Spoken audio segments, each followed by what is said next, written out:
Yeah, so the flip step is,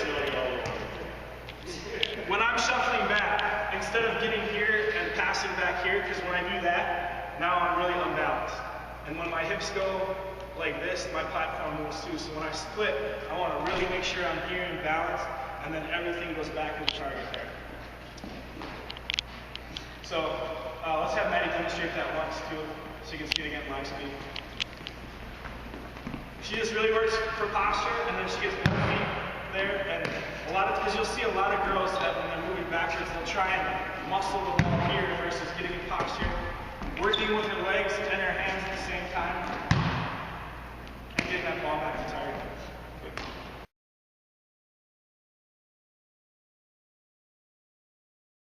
There's another progression you can do, what we call triangle passing. I didn't put it on there.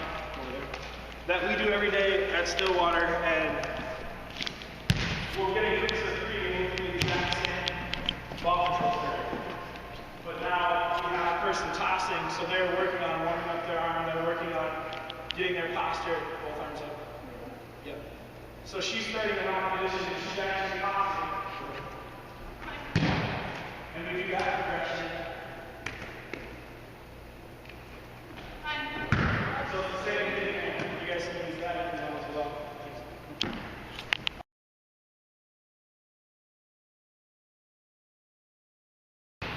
So this T-passing drill is to work on creating angles. So what's going to happen is I'm going to toss the ball. She's always going to go away from whatever ball is in the coach's hands or other players.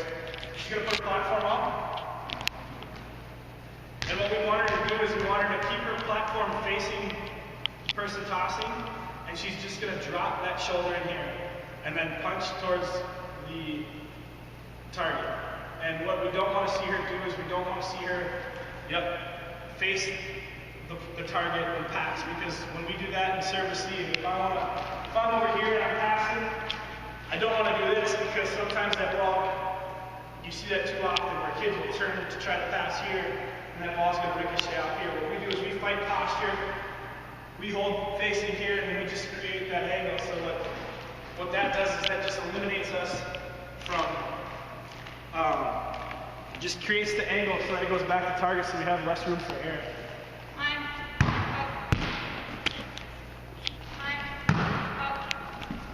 So her platform is facing me the entire time, her shoulders just drop, and whatever shoulder she drops, it basically points right at the target.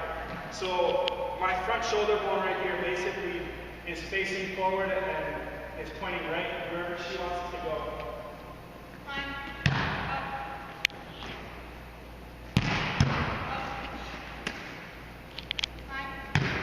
So we do that for 10 times and then switch. So Mike would come toss, Maddie would come target, Susan would go pass, and then I go target over there. But we do that one to create that angle just for these girls to get it. And now the next thing we do is side passing.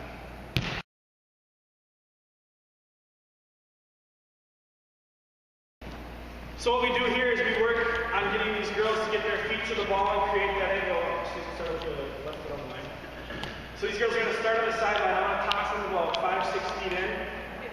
And what we want them to do is we want them to create that angle, and we want them to pass it back to target. With their platform still facing me. They're just creating that angle, and it's less room for air right there.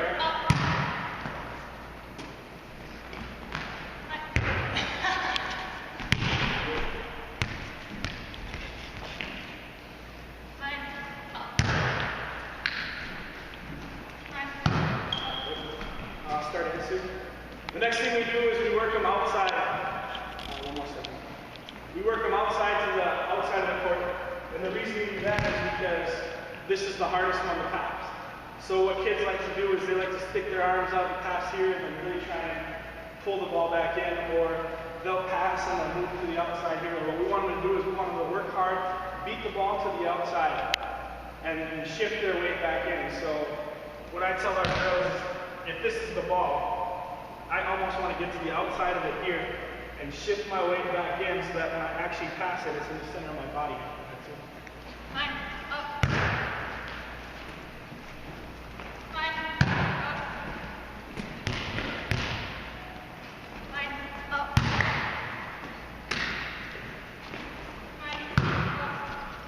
what I teach these girls is less is more. Like you'll see them once they pass, they don't do a whole lot. They let the ball do all the work, and we teach them it's kind of like bumper, like when you're playing pool and you shoot off the bumper. The bumper doesn't move, you do all the work. So we're letting the serve and everything do the work. We're just telling that ball right where we want it to go. Start it again, or out front. So the next progression that we can do with this is to get these girls to think about if they're actually doing the right thing and moving in is after they pass, if they pass and shift their weight to the inside, we have them pick up their right leg. So that way it's self-correcting. They know what foot they're passing on. If I come in here and I pass and I do this, well, I know that I'm going to the outside and I got to correct that. So they pass and then lift up their leg.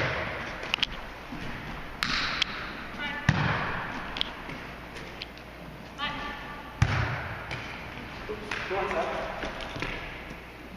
And this is the one where you see a lot of kids struggling when they got to go to the outside, is they got to get their weight back. They got to get their weight back in on their right foot.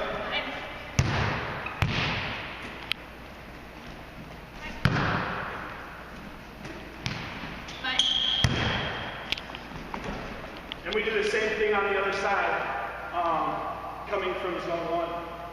When we teach, go over there, guys. When we teach these girls to pass from zone 1, is if I'm sitting here in zone 7, I want everything to go in front of me. Because it's easy for me to move forward and set. It's easy for me to move forward and set backwards. But it's really hard for me to even go from zone 7, get a ball in zone 8, and have to set it to the outside because all my weight's going backwards.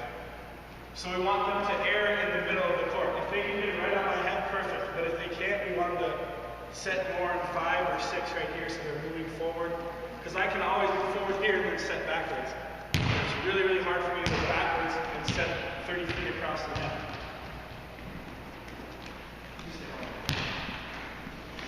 So it's the same thing. They're shifting their weight to the inside,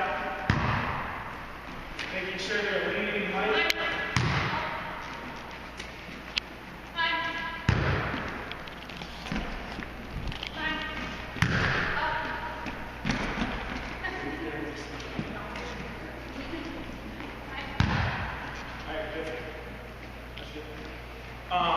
So that's something we did quite often, and it's just to get these girls to focus on. So now when we serve at them, now they're just creating those angles and they're getting their feet to the ball.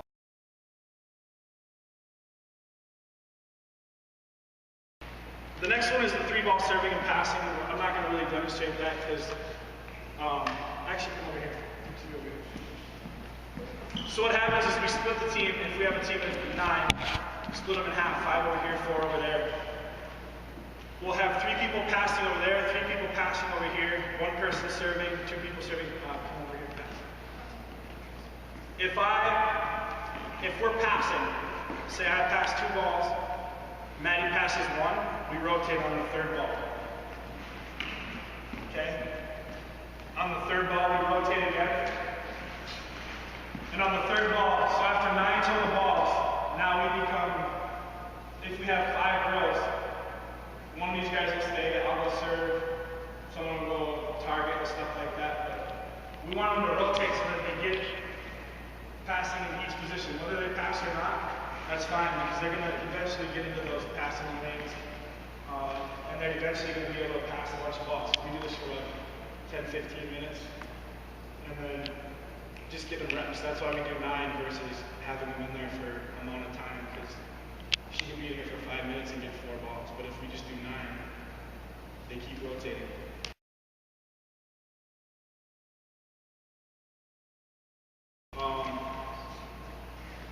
21, 41, 61, or 81, it doesn't really matter what you guys do.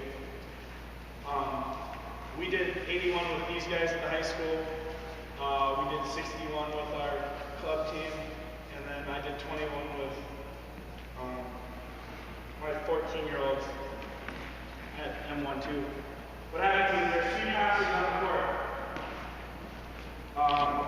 If Susan passes a perfect pass, which is a 3 pass, we count that as 1 point. We got to get to 81 of those. Once they pass a perfect pass, they rotate, just like we did in 3-ball passing. If Susan passes a 2, where I can only set either the 1 or the 9, she goes to the end of the serving line. Or, sorry, the end of the passing line. So we'll have girls back there ready to fill in. And then the rest of the team is serving, okay? Coach is usually targeting so that they can call out the number of points that we're getting or the passing. So Susan would go to the end of the line, blah, blah, blah, it's her turn back up. If Susan passes a 1 pass to where I can only set the 1 or I can only set the 9, I can't set anything else, she goes over and serves. If Susan passes a 1 and it goes up towards Maddie and Maddie sets it to the outside or the 9, we now change that into a 2 because we just saved that and we got to swing off of that. So it's really important that your partners, and not only that, but it teaches them in time of need to step in and just take that ball versus having me run 30 feet to try to go set the ball. Now they have 2 options to set, either the 1 or the 9. Obviously, if they pass a 0 and the ace, they're over there serving. See you later.